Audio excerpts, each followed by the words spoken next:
Who are the top 10 ships on the CW? Let's find out.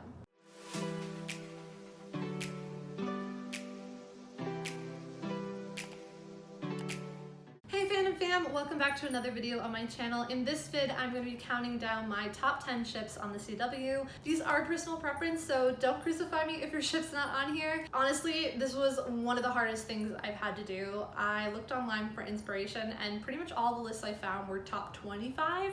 So I can see why, because it was so hard to narrow this down. It was like choosing between my children, but ultimately, I think I'm happy with my top 10. I feel good about this list. So let's get into it. Quick disclaimer, if you came here for any ships from Jane the Virgin, Riverdale, The Outpost, Black Lightning, or Dynasty, none of them are on here. I either haven't seen those shows yet or I just watched them and couldn't keep up with them. There are very few shows I don't watch on the CW, but those are a couple of them. Okay, so starting with number 10, Lois and Clark from Smallville. I felt like I had to put them on this list because they were such an institution ship. I mean, I know it's kind of past their time, but they're still so iconic, and I just love these two together. They were the original superhero ships that we got on the CW, and I just think that they're so adorable, so they had to go on this list. Number 9, Jess and Rory from Gilmore Girls. So if you care about me at all, you will take that into consideration and you will be mildly polite to her. What makes you think I care about you? I don't mean care like a care. I mean if you like me at all. Not like. I just meant that if you think of me remotely as the sort of person that you could occasionally stand to talk to, then you'll try to get along with my mom, that's all. Okay. Okay? I can't guarantee that it'll work, but I'll try. Thank you. You're welcome. I should probably get to work. Right. Sorry, go ahead.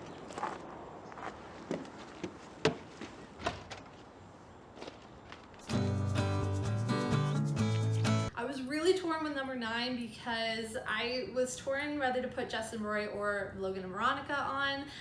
Ultimately, I went with Jess and Rory just because I felt that, I mean, even though Amy said kind of like fuck the fans in the revival, that reasoning was a lot better than Rob Thomas's reasoning for his revival. Ultimately, I just felt that their ship ended up in a more hopeful place. Neither ship really got what we should have got, but I felt that there was a little bit more hope where Rory and Jess were concerned, and I really loved Jess's character growth, so ultimately I put them as number 9. Number 8, Brainy and Nia from Supergirl. Ladies is recovering from alcohol libation with remarkable speed. Are there any more scones left? You know. You two know each other? Well, we met once at a pizza place. You know, you never found me. But of course I did.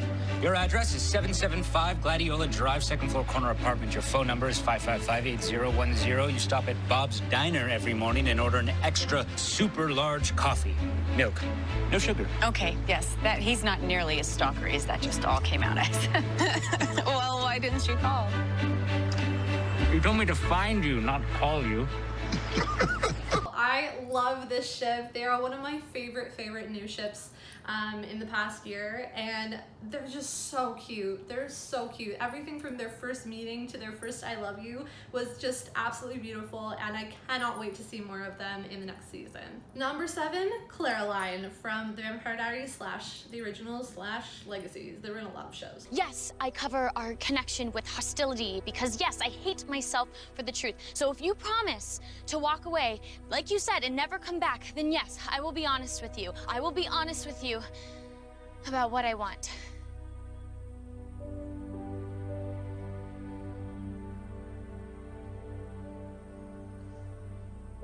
I will walk away, and I will never come back.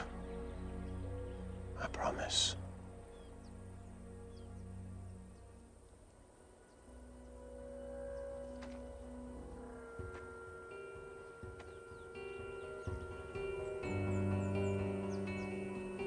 Good.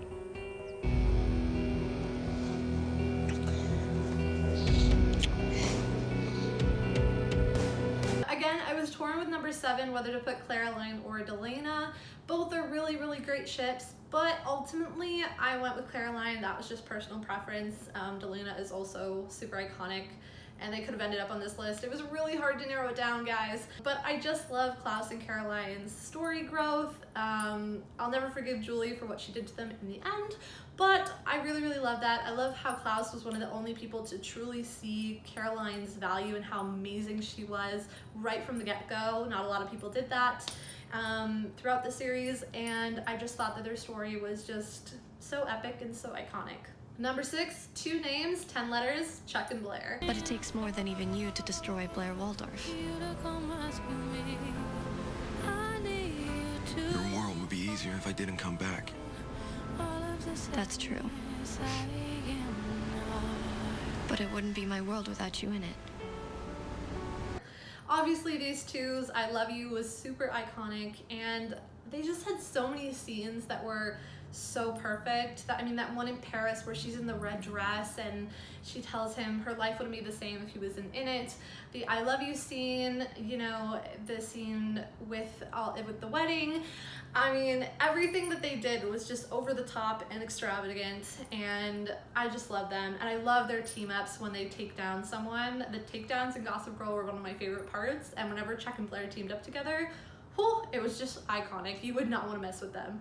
Number 5, okay, this one so could have been higher on the list, but again, it was so hard to narrow this down. Malicks. I thought for sure when I got back from Iraq, you would be long gone. Is that what you want? We're not kids anymore.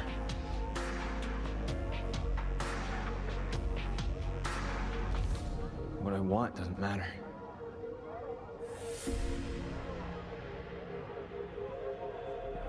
You can't run from the smoke. Malicks is absolutely one of the ships that has taken over my life. We've only had, like, what, 12 episodes, was it? I can't even remember now. 10 episodes? Oh gosh. We've had so few episodes with them. It's only been 1 season, but I love them so much. I definitely didn't like where they ended up in the season finale, but I'm trying to have faith in the storytelling. Trying to is the key word there. I just love these two. They're so beautiful. Their story went from 0 to 100 so fast, and I cannot wait to see the growth that they'll have in season 2. Number 4, Bellark.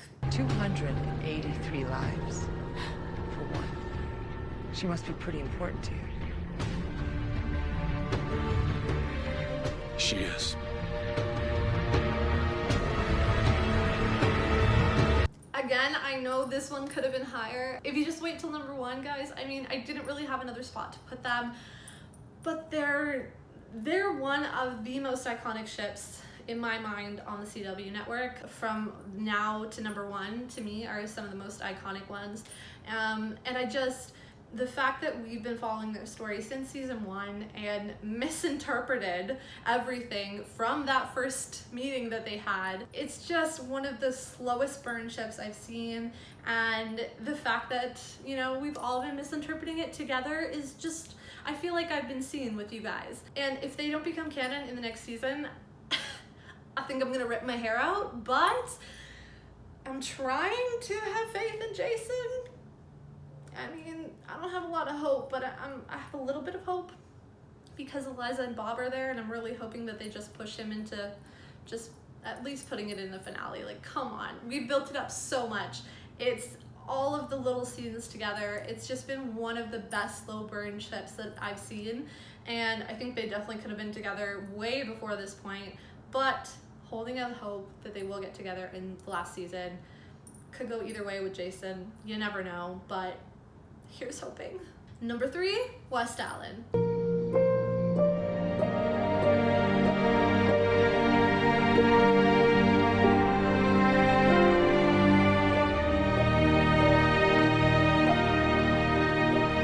I mean, the Flash and Iris are just one of the most iconic ships as well on the CW. Their growth throughout the seasons has been amazing. I love that they actually communicate like a real couple, and that they've had so many firsts because he keeps going back in time and erasing things. It never gets boring because you're always seeing them together. I love how badass Iris is and how they team up and really work together as a couple, and I just think that they're one of the best ships on the CW. Which of course brings us to number 2, Olicity. You will always be the best part of me for the rest of my life. You remembered. Of course I remember. Happy anniversary. Happy anniversary. Now, I know West Allen and Olicity definitely could have been #1 as well, but I tried to go with the #1 that would be pretty neutral for everyone.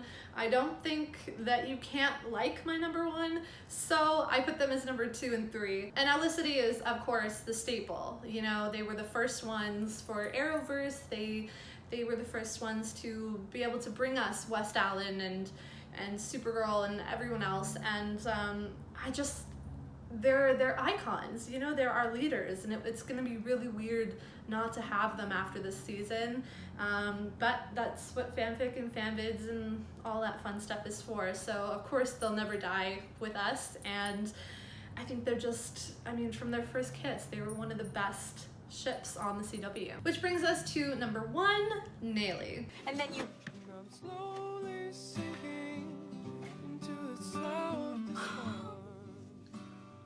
You love me.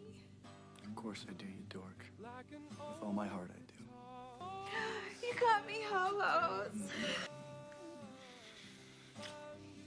I had to go with a ship that was just stable and everyone would like across the board, and I think that they're one of my favorite ships on the CW. I love that they're just a normal couple and they communicate and they have their issues, they have their ups and downs.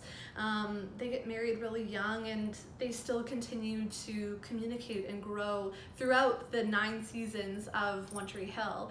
And I think it's really rare also that, I mean, technically it was kind of Lucas's story, and when Lucas and Peyton left the show, you know, it really became about Nathan and Haley and Brooke, and they just slipped into that seamlessly. A lot of times when the main characters leave the show, you know, it's not the same, it doesn't feel right, but I thought that One Tree Hill was really rare because it just went into it perfectly, and I've kind of always thought, looking back now, that it has always been Nathan and Haley and Brooke's story. And I love that they're one of the couples that just communicates on screen. We don't see that a lot. Couples that go through counseling and go through, you know, marriage ups and downs, and, you know, that just have a real relationship on screen. It's surprisingly rare, and as much as Rob Thomas and Jason Rothenberg would like us to believe that it's not entertaining, I think that the ship proves that regular relationships can be super entertaining, and you can fight off kidnappers and mobsters and have kids and travel the world and just do all of these incredible things together and kick ass and it be completely awesome. So that was my top 10 ships on the CW. Let me know in the comments below what you guys thought, if you thought my list was completely insane, or what your top 10 or top 3 ships are. It was really hard to narrow this down, so I hope there's some on there that you guys agree with, but maybe if I do this again, I'll have to do like a top 25, because honestly, there are so many. Like, special mentions, I would have to go Delana, you know, Logan and Veronica. Nate and Happiness would have been a special mention, even from Nate and Gossip Girl, and then Nate in Legends of Tomorrow. Both of them just deserve happiness. So it was really hard to narrow down, but I hope you guys like this, and I will see you guys next Thursday. Bye guys!